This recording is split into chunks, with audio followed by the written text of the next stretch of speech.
ஏனிகன் அப்டேட்ல சத்யாவுக்கும் ரேகாவுக்கும் கல்யாணம் பண்ணி வைக்க நம்ம முத்து நாள் குறிச்சிட்டு வந்தாரு. இத சந்தோஷமா வீட்ல சொல்றப்ப அண்ணாமலை ஒரு முக்கியமான விஷயத்தையும் சொன்னாரு. என்னதான் நீங்க நல்லதே நினைச்சு கல்யாணம் பண்ணாலும் அத பொண்ணு வீட்டுக்கு தெரியாம பண்றது தப்பு. பொண்ணை பெத்தவங்களோட ஆசீர்வாதம் கண்டிப்பா வேணும். அதனால நீங்க சிந்தாமணியோட வீட்டுக்கு போயிட்டு அவங்க ரெண்டு பேரும் நீங்க கல்யாணத்துக்கு கூப்பிடுங்க அப்படின்ற மாதிரி முறைப்படி தட்டுப்பழத்தோட அனுப்பி வைக்கிறாரு அண்ணாமலை. ஆனா இவங்க ஒரு பக்கம் தட்டுப்பழத்தோட கல்யாணத்துக்கு கூப்பிட வந்தா சிந்தாமணியோட வீட்டுக்காரரு, சிந்தாமணி என்கிட்ட லைசன்ஸோட கண்ணு இருக்கு, நான் அந்த மீனாவையும் முத்தையும் சுட்டே கொல்ல போறேன் அப்படின்ற மாதிரி இவர் ஒரு பக்கம் துப்பாக்கியை தேடிட்டு இருக்கா. சிந்தாமணி தான் அவரை கூல் பண்ணி, ஏங்க அவங்கள கொல்றதுனா என்னைக்கும் நான் லாரி வச்சு அடிச்சு தூக்கி இருப்பேன், ஆனா இப்ப நமக்கு நம்ம பொண்ணு தான் முக்கியம், இந்த மாதிரி பண்ண நம்ம பொண்ணு நமக்கு திரும்ப வர மாட்டா அப்படின்னு சொல்லிட்டு பேசிட்டு இருக்கப்பவே முத்துவும் மீனாவும் பழத்தட்டோட சிந்தாமணி வீட்டுக்கே வந்துட்டாங்க. இவங்க இப்படி வீட்டுக்குள்ள வரத பார்த்த சிந்தாமணி அவங்க வீட்டுக்காரும் என்ன பண்ணாங்க தெரியுமா, அங்க என்ன நடந்துச்சுன்னு தெரியுமா? பட் ஆனா அதை தெரிஞ்சுக்கிறதுக்கு முன்னால இந்த வீடியோக்கு நான் ஒரு 50 லைக் டார்கெட்டா வச்சிருக்கேன். எனக்கு கண்டிப்பா தெரியும் ஒரு 5 லைக் வரதே பெரிய விஷயம் தான். ஆனா இந்த வீடியோ பாக்குற நீங்க நினைச்சீங்கன்னா என்னோட இந்த 50 லைக் கனவை நிறைவேற்ற முடியும். ப்ளீஸ் எனக்காக உங்களால முடிஞ்ச அந்த ஒரு லைக்க கொடுத்துட்டு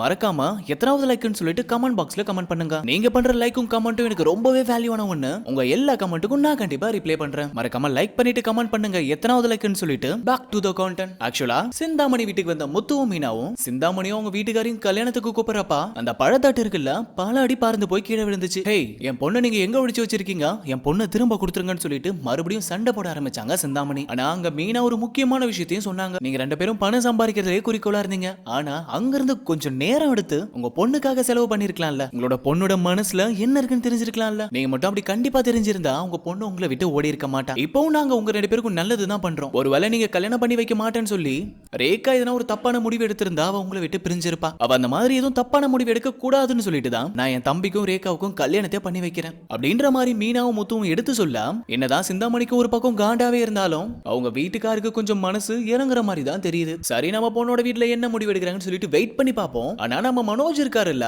ஓ சாரி மனோஜ், பப்பரப்பா மனோஜ், அந்த ஜோசியர் சொன்ன மாதிரி நம்ம பப்பரப்பா மனோஜ்க்கு கோடீஸ்வர யோகமே வந்துருச்சு. அவர் மட்டும் ஒரே ஒரு முடிவு எடுத்தா சீக்கிரமா பணக்காரர் ஆயிடுவாரு. அது எப்படி பணக்காரர் ஆக போறாரு, என்ன கோடீஸ்வர யோகம் அப்படின்னு சொல்லிட்டு அடுத்த அப்டேட்ல நம்ம கண்டிப்பா பார்க்கலாம். ஆனா அதுக்கு முன்னால நான் சொன்னல ஒரு 50 லைக் டார்கெட், ப்ளீஸ் எனக்காக லைக் பண்ணிட்டு எத்தனாவது லைக்னு சொல்லிட்டு கமெண்ட்ல சொல்லுங்க. உங்க கமெண்ட்டுக்கு நான் கண்டிப்பா ரிப்ளை பண்றேன்.